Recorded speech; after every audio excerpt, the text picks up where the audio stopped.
ఈ దినపు దేవుని యొక్క మాట యెహోషువ గ్రంథము 17వ అధ్యాయము 17వ వచనము. మీకు అధిక బలము గలదు.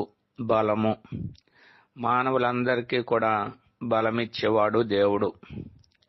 ఈ బలము దేవుని ద్వారానే మనం పొందగలుగుతామని లేఖనాలు బహు స్పష్టంగా తెలియజేస్తున్నాయి. అందుకనే భక్తుడైన దావీదు కూడా అంటున్నాడు, యెహోవా నా బలమా అంటున్నాడు.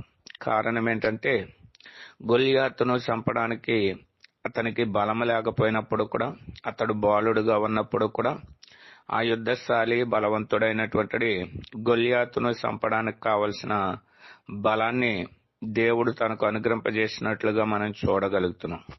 కాబట్టి నిజానికి లోకంలో మనం బలహీనులమే. అయితే ప్రతి శోధన, ప్రతి శ్రమను జయించడానికి దేవుడు దినదినము కూడా మనకు బలమిచ్చేటటువంటి వాడుగా ఉన్నాడు. కాబట్టి దేవుని దగ్గర నుంచి ఆ బలం